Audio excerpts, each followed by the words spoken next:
Welcome back to Stu Structures. We're here with another special edition of Stu Structures. So we're going to jump into some research, so stay tuned.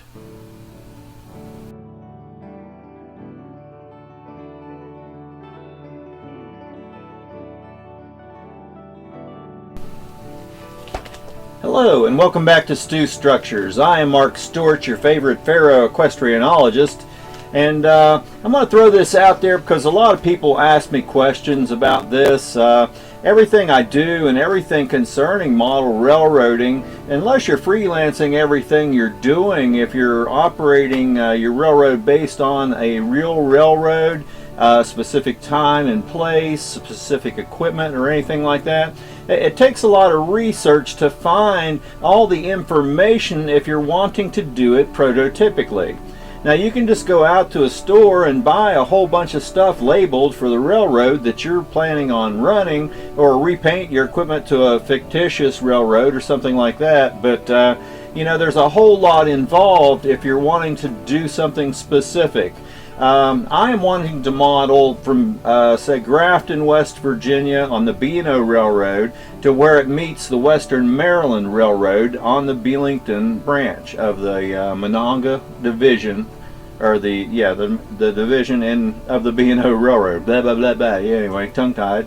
And I've been researching this for years and years and years. So in this video we'll go more into the kinds of things involved in doing the research and the kinds of things you need to look for when doing the research. And we'll take a look at some of the things in my collection so you'll know I've spent tons of time doing research because I haven't had the ability to have space to build the model railroad that I want to build yet. That's why I'm building buildings and working on rolling stock and doing all the things that I do, so when I do have a building it's going to be wham bam thank you ma'am, and it's going to come together and I'll know exactly what it is I want to do. So you know, it's just going out and finding all the materials you need and doing the research. So that's what this is all about. Now I'm just going to show you some shots of some of my stuff, and we'll go more into detail on what's in this collection later on. But right now I'd just like to tell you where the sources for a lot of this information come from. And I've touched on this in earlier videos, but I've had questions about it, so I'm just going to cover it a little more in detail. There's just thousands of places to find all this information.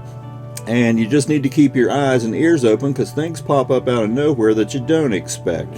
Some of the places to look for it, though, are local historians, retired and still working railroaders, depending on the era that you're wanting to do, local historical societies, local museums, collectors. A lot of people collect this material, and it's out there. You know, you just got to find the people that have it in their collections.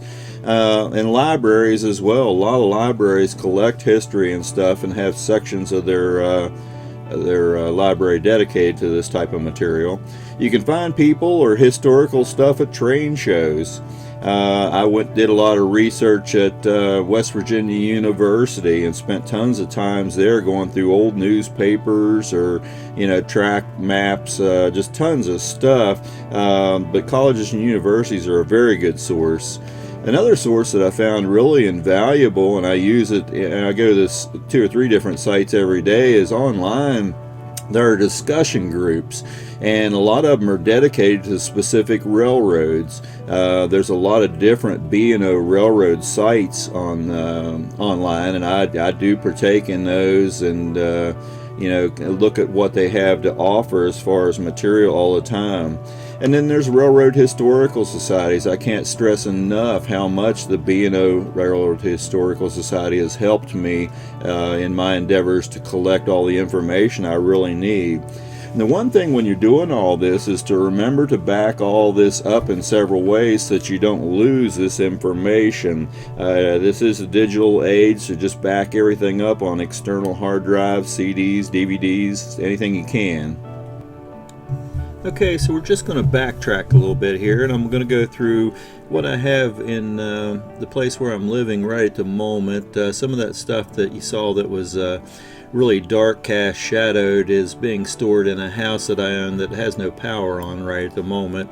So anyway, the most precious stuff and the stuff that I'm using the most will go through here, and I'll just kind of give you an idea of what I have. And we'll start with this end bin on the top row here. There's a lot of different magazines that you can use. B&O Railroad published their own magazine for their personnel monthly, and the B&O magazine, I have quite a few of them. But just any railroad magazines, Rail Pace magazines, there's just a lot of magazines out there like that. Trains, classic trains, and then you have Model Railroad Craftsman, and all the other model railroading magazines that have been out there over the years. I don't keep a lot of those. I keep ones that pertain particularly to B&O and the stuff that I want to know about, but I don't keep a lot of those.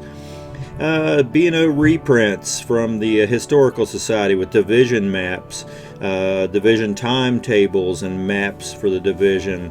I have filled this hole in the center of this end down here now with some notebooks, and that includes a couple notebooks of photographs of Grafton. I have several Form 6s that anywhere from 1889 to 1905 that are reprints from the B&O Historical Society. And there's a lot of other books out there. Remember, a lot of these bigger railroads, if you're modeling a bigger railroad, a lot of the railroads had gobbled up a lot of smaller railroads, and there's books out there that exist on all these smaller railroads that have a lot of good information that pertains to the current years and stuff that you would be using to model from.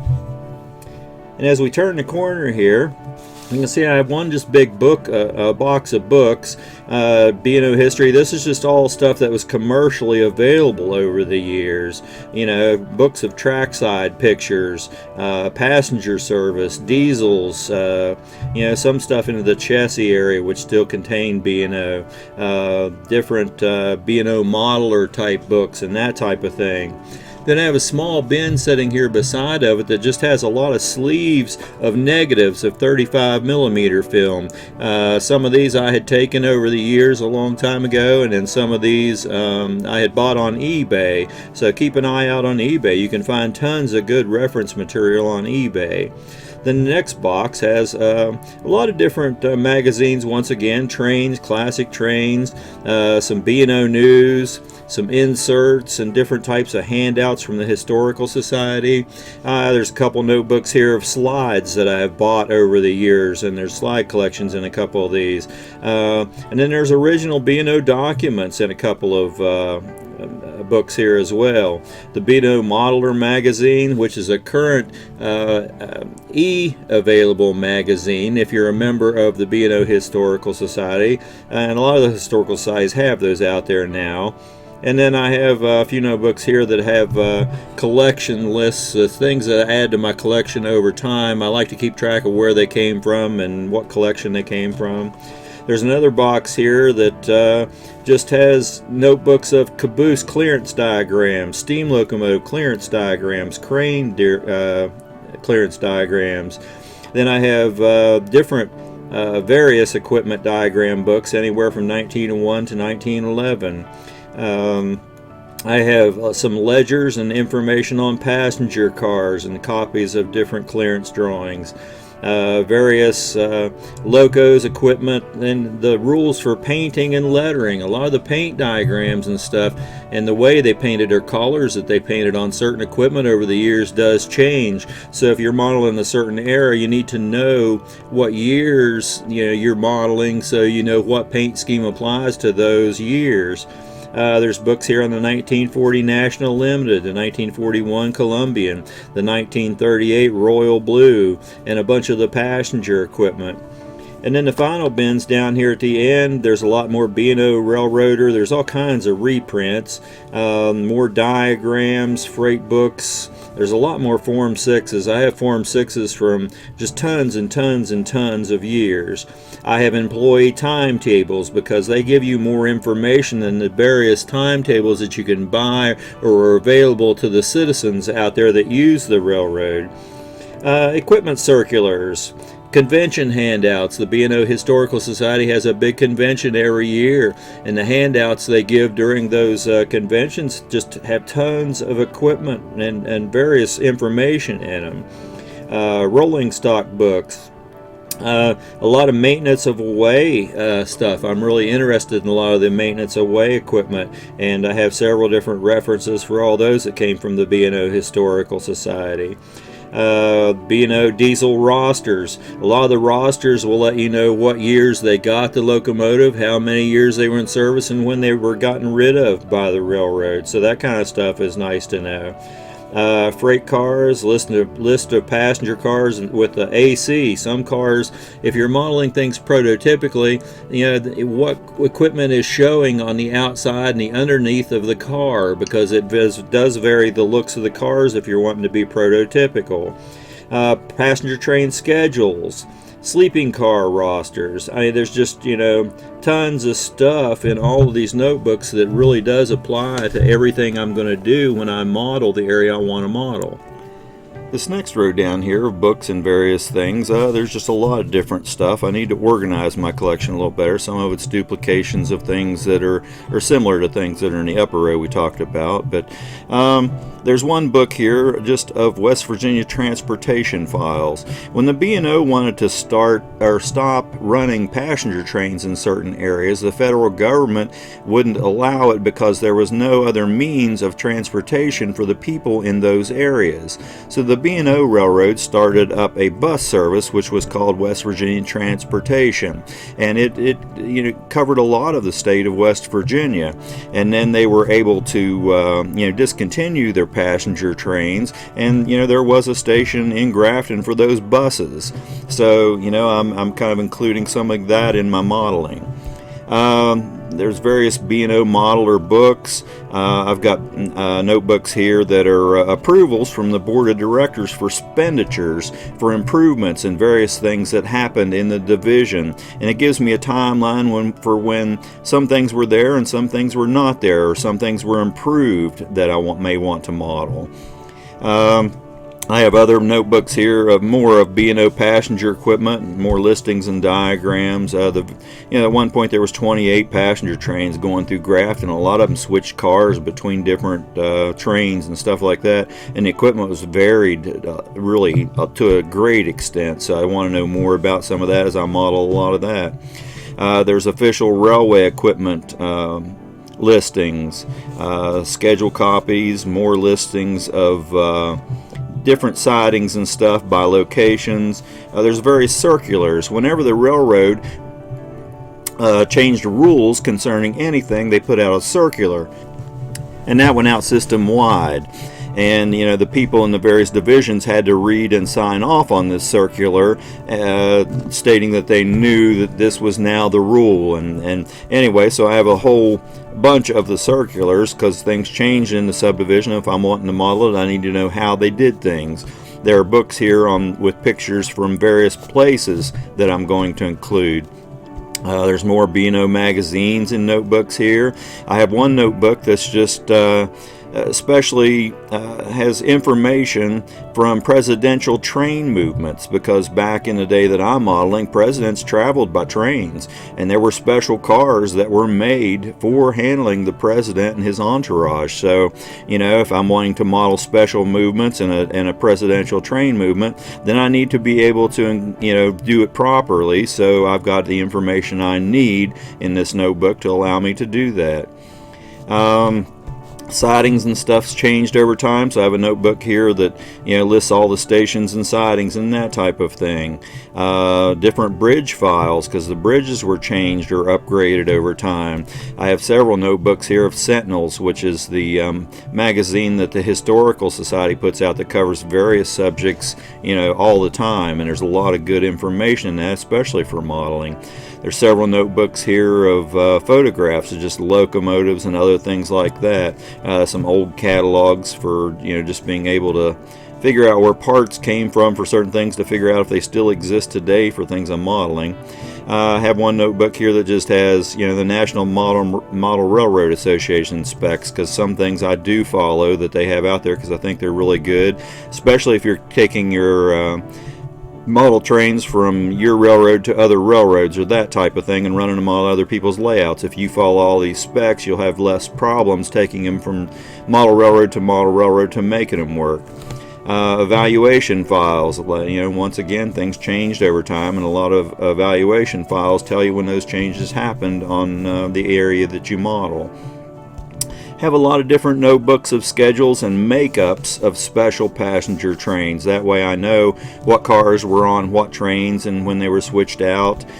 Summaries of equipment for, this handles all equipment, all freight equipment, everything.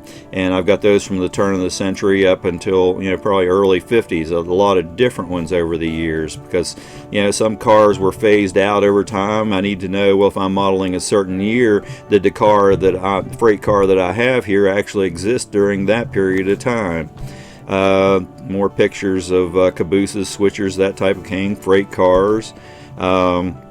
I have a few notebooks here of the B&O Report, the B&O News, and the B&O Railroader, which before the Historical Society actually existed, there was a lot of research groups that took pictures and studied these types of things, and they put out a few page circular once in a while, and they had names for them, and they were numbered and volumed, and so anyway, I've collected a lot of those older things because they have information in them I just can't find anywhere. Some railroad books that I own, Mr. Pullman Elegant, Palace Car. It doesn't pertain particularly to the B&O, but there were a couple of these types of cars that were on the B&O, and this just, it's a very small part of the book, but it gives me information to those particular cars. Another thing you may want to look for are calendars from the historical societies that have put out over the years, even outdated ones. The calendar's no good, but the pictures in them are invaluable. A lot of times they show the areas you're wanting to model, but even if you can't find that, there's pictures of the equipment and things like that, which, are really good. And in a car builder's encyclopedia, this was just a model group that printed out these books over time, and they pertain to all railroads, but in some of them there are particular references to B&O cars and stuff. So I have some of those to help me model some of the freight cars and things like that. Now there's some things that I have that are kind of a someday project. The archives had a bunch of old drawings, and they're of different types of equipment. I opened this thing up, and I did see one in there that's a postal car drawing, original drawing, and extremely brittle. But all these drawings that are in this big white case here are all coming apart. They're just so brittle. So this is one of my puzzles that over the holidays some year I'm going to go in and start taking all these pieces of these drawings and trying to reassemble them so that the drawings can be copied and put into circulation so people have copies of these drawings as well. It's just one of those things that I'm going to get to some of these days. There are some other projects that I have for some of these days as well. Some of them I do work on from time to time. But these big cases here with the books underneath, all these drawers are full of clearance drawings, and most everything in these are from passenger cars. A lot of people, they were changed over a long period of time with a lot of various types of changes done to them. So I'm trying to write books on a paired window coach that over the years just tons of them were changed to so many different configurations. So these drawers are all full of different types of drawings. They have copies of the charts that I'm going to put in the books that list what dates the changes were made to the cars and that type of thing. And then there's a lot of other just passenger car drawings, steam locomotive drawings and things like that for clearance diagrams in these cases as well. And then the books underneath are just tons of pictures of every type of steam locomotive and things like that you can think of, because the locomotives had various changes made to them over a period of time as well. And during the time that I was working a lot with the archives, I was doing a lot of research on passenger cars, and they wanted to do one of the Sentinel issues, just particularly mainly on the subject of colonial passenger cars, which were made by Pullman early last century, and they were really highly prized cars on the B&O and were used in all of their main name train cars. So anyway, they asked me if I would do an article on those, and this Sentinel here, you can see I did was lucky enough to get some of my research published in this magazine on the colonial dining cars. They were just really nice cars. So this is not really a how-to video. I appreciate you coming and spending this time with me. I hope you're able to pick up some ideas on where to go to find the research, maybe some of the things that you need to be looking for to help you get the answers to questions you have to want to build your model railroad. Or maybe you're just a historian, which I am a historian as well as a model railroader, and therefore the limits of my collection are rather large compared to a lot of people. But I do have a lot of stuff. For any of those of you that are close to middle of West Virginia and you're into the B&O Railroad, I collect mainly stuff from this specific area in the areas I want to model, but I obviously have a lot of B&O information. And there's a lot of sources out there which I went over in the video. So it's all available to you. You just have to find it or look for it.